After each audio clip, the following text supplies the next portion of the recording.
Bitcoin is going up forever, Deirdre. Forever. Guys, come on. This Deirdre, in Argentina, the dollar used to trade at $1 per peso. And now the dollar is approaching 200 pesos. The dollar is going up forever against the peso. The dollar's gone up forever against the Venezuelan bolivar. So a strong asset is going to go up against a weak asset forever. And since we know that nobody in the universe can create any more Bitcoin, and since we know that every political nation state is going to create more currency, it isn't really that much of a stretch to say that measured in the currencies of nation states, Bitcoin is just going to continue to appreciate. Michael Saylor, in his latest interview, breaks down what everyone is getting wrong about this cycle, why the record-breaking inflation numbers are going to send Bitcoin up forever, and finally, he responds to Apple CEO Tim Cook's comments on Apple buying Bitcoin. Michael Saylor has been screaming from the rooftops about out-of-control inflation since the middle of 2020, and with this month's inflation data, no one should be surprised. Bitcoin is the life raft. Make sure to stick around to the end of the video where I will break down the record-breaking inflation data that has come out of the US as well as the most recent on-chain Bitcoin data to see where the price is likely to go in the short term. Also, only a small percentage of my viewers are actually subscribed. If you enjoy finance content, consider subscribing or liking the video. It's free and you can always change your mind. Point is that Bitcoin's never going to be more than 21 million Bitcoin, so it's a very fixed supply. It's the only scarcity that anybody can invest in the world. Every other asset that you can buy as an inflation hedge, like real estate or stocks or gold or commodities, all of those things have a supply that's going to increase as the price goes up, but you can't increase the supply of Bitcoin. So if you look at the world currencies, they're inflating at 10% or more a year for the past 30 years, maybe as much as 14% a year. You can expect they'll keep inflating for the next 30 years. And so Bitcoin measured in currencies of the world and in currency derivatives is just going to keep going up with volatility, albeit. I'll make one other point. If you're trying to model the price of Bitcoin, the price of Bitcoin is a function of inflation, right? If I double the amount of currency, then you've got a natural boost against a scarce asset. It's also a function of technology, right? We're building Bitcoin into every iPhone and Android phone on the planet. Like in El Salvador, they delivered it to 3 million people in 3 weeks. So as the utility of the asset increases, that drives adoption.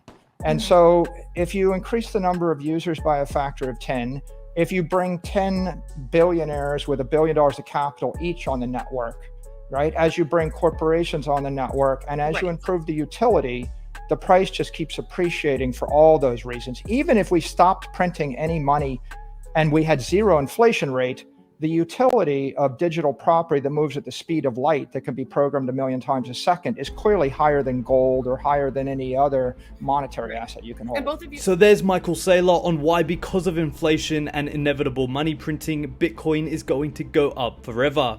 And his logic makes sense. Now, in case you missed it, in an interview this week, Apple CEO Tim Cook was asked about Bitcoin and if Apple had any plans to integrate it. Here's what Tim Cook had to say, followed by Michael Saylor's response to it made today. What's your thought on cryptocurrency right now? And potentially either accepting it through Apple Pay or otherwise?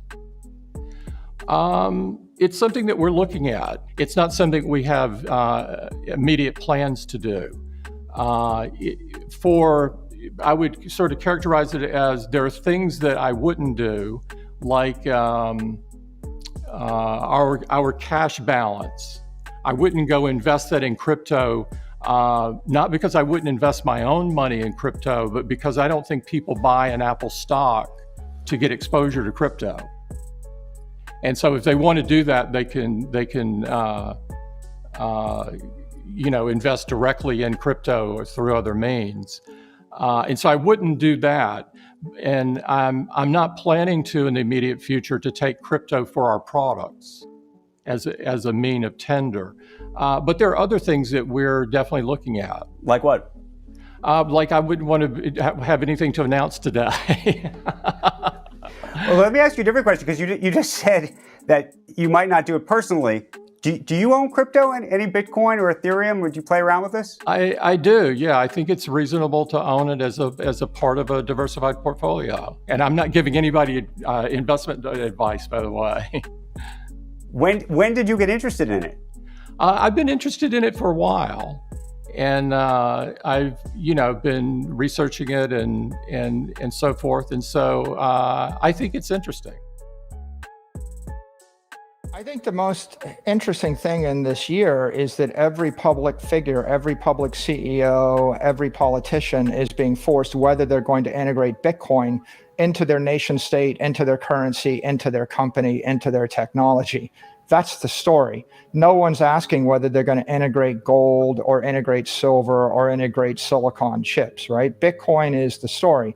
I think that over time, more and more companies are going to integrate Bitcoin into their balance sheet, and more and more companies are going to integrate Bitcoin into their products and their services and their technology. What's that inflection point? I mean, to take a specific example, Tim Cook thinking about it personally to thinking about it in terms of his company. Like, when does that happen? I think we had a big inflection point in March of 2020 with COVID, and that accelerated the institutional adoption of Bitcoin because it gave companies like mine a reason to buy billions of dollars of it. And I think the second inflection point is the past month, where it's very clear to every institutional investor and every mainstream company that the administration supports Bitcoin, the Senate supports Bitcoin, Congress supports Bitcoin, the Treasury Department supports Bitcoin. It's digital property. You can hold it. It's going to come into the normal regulatory regimes. And so I think a lot of people were waiting for that signal. I think that there's two ways to see the world. There's the crypto world. The crypto world would like to issue their own securities and create their own banks and create their own stock exchanges and not be subject to the CFTC, the SEC, or the Treasury Department. And they would just like to recreate the world anew. There's the Bitcoin view of the world, which is we've got digital property. All we need to do is plug it into every existing insurance company, existing finance company, existing bank, existing country, existing technology. So Bitcoin is a solution for Apple to make $1 trillion. Whereas in the crypto world, they want to rip Apple to zero and reinvent everything. And so I think that the bill is actually going to accelerate the adoption of Bitcoin. Michael, which I kind of see that as sort of the evangelist believer, right? In crypto, they want to rip apart everything we have and rebuild it new in a decentralized way.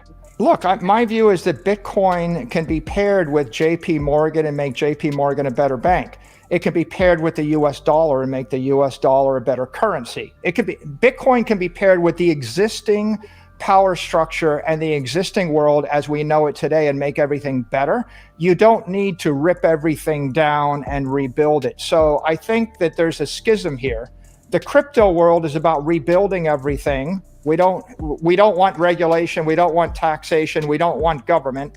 And there's another way to see the world, which is let's just fix the capital structure or fix the underlying foundation of the world economy with a digital asset, which is Bitcoin, and then let the world evolve to something better.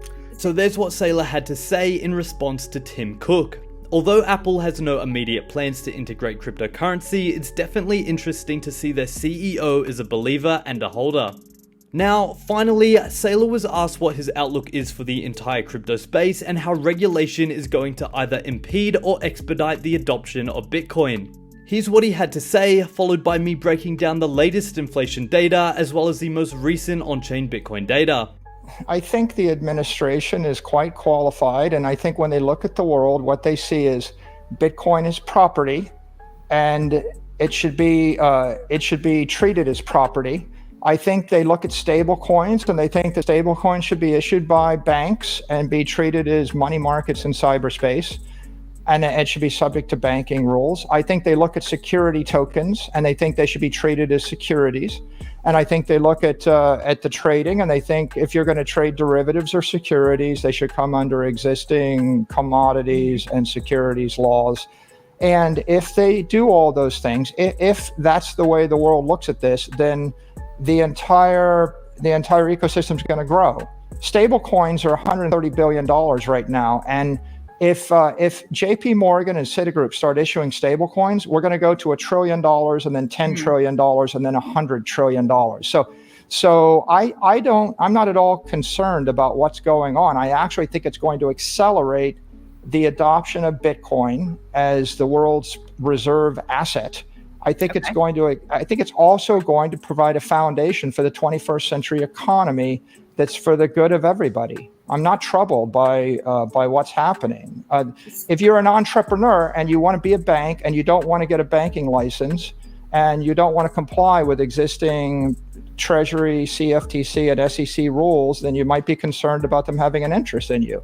But on the other hand, we have $500 trillion of stuff in the existing system, and I think it's more important that the existing banks, the existing companies, the existing countries adopt the digital asset economy than it is that they stay out of that system. I'm an optimist, and I actually believe that Bitcoin can fix everything and that technology makes the world a better place. I'm an optimist. Gary Gensler taught a class at MIT on blockchain and money, right? Nobody in the administration understands digital technology better than him. And we've got two possible views, right? One view is, wouldn't it be nice if stablecoins were used for international remittances by global multinationals? What if the US dollar was used by 8 billion people on the planet in a friction-free fashion, right? And what if the entire world economy of 100 million companies and 8 billion people all evolved to something better? But if we're going to evolve to something better, then governments need to adopt it and get comfortable with it, like the United States government.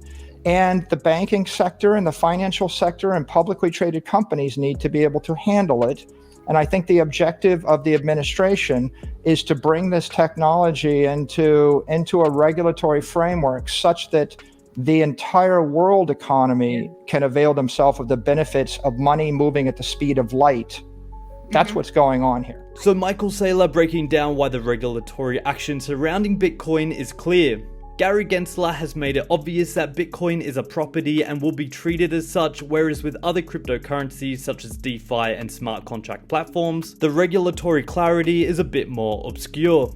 Now, to break down the latest inflation data out of the US, just this week we saw the consumer price index jump to 6.25%, which is the biggest inflation surge we have seen in more than 30 years. Now keep in mind, this is just the consumer price index measure of inflation, which is just a basket of goods and services used as an inflation metric.